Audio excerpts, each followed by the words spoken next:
Okay, so this is issue 11 of Journeys, TMNT Journeys. Really, really nice cover. Took me a little while to figure out why there's only 3 on there, but then there's actually a 4th there right at the back. I believe that's Raph. But yeah, cover's really, really nice. An odd issue, but kind of essential.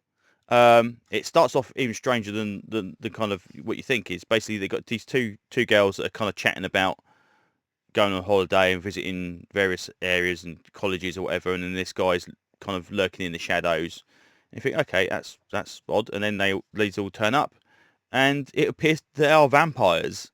That one girl runs away and finds the police, and they go back and they find that another girl's been killed through actual blood sucking. That she's died from that. So it's like, bloody hell, okay, so you've got vampires in here.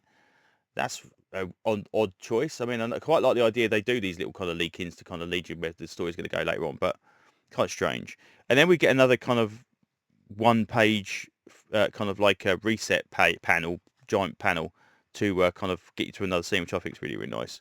And Michelangelo's underwater swimming about. They're trying to get this funeral bear, whatever, kind of prepared. And Raph's kind of chopping wood, and it's like, okay, you can stop chopping wood. It's no, I really kind of need to burn off some energy. And they kind of get it all prepared, and they go, oh, where's Donatello? And they wander off. Donatello appears from the bushes, and I assume in here he's either taking a nail sample or a hair sample. He's taking a DNA sample. Is he going to attempt to clone Splinter? Because he doesn't want the others to know about it. So that's odd. And then they actually have the funeral itself, and they prepare it out and kind of lead to the barge. Kind of goes out. There are numerous people here. Most of them I don't recognise, because obviously they must be kind of coming in. As they're about to as they get there, this flash of light and Radical comes in, which is a superhero that I definitely remember from the Tales of the Teenage Mutant Ninja Turtles. I remember the first issue, I believe she appeared. Now I've actually got that in a trade, so that's quite cool. And then as Leo is about to fire the burning arrow into the actual funeral pyre, Renette shows up.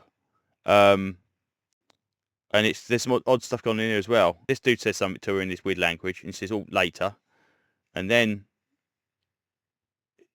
she goes, "Oh, that's strange." So, well, just surprised to see her, and it's like, right, yeah, she's a time traveler. Does she know something that everyone else doesn't at this point in time? Is she there to observe something, that's a key point in the Turtles' history, and it's something bad's gonna happen, something good's gonna happen? Or is she just there as a funeral attendee? But they definitely seem to make a kind of a fuss of her talking to other people, and weird stuff going on. I said I've got no idea who these people are anyway, so it makes a difference. But at the moment, odd. Anyway, pie goes up.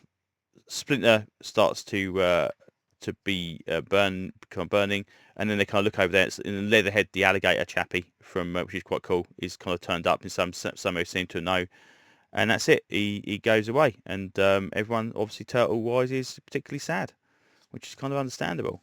And then we get this little weird thing where we've got a load of hand guys fighting this bloke with this sword, and a really weird kind of I got no idea who he is as well, but he cuts these splinter downs and leaves this little triangle behind, and that's it. Yeah, again, it's sometimes it's I won't say it's difficult to understand, but sometimes you kind of just complete puzzle to who these people are, and you just go, okay, just write it out, see what happens. I'm sure in 3 or 4 issues this will all be revealed.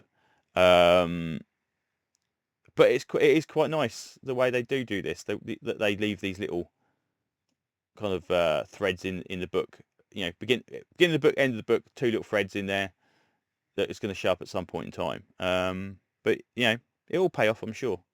I've not heard anyone say that the this series originally was absolutely terrible and why are IDW reprinting it. So hopefully that means it's worth a look. And then we got an advert for the Battle Nexus trade, which I saw this when it came out, and and ahed about it, and I thought, well, probably don't need it because it's probably more to do with the current Turtles in the IDW series. But I mean, that artwork is just lovely. So maybe we'll pick the trade up. We'll see. It'd be nice to probably see. I believe we've got the classic Turtles and the TV cartoon Turtles as well in part of Battle Nexus. So might be worth a look. We'll see.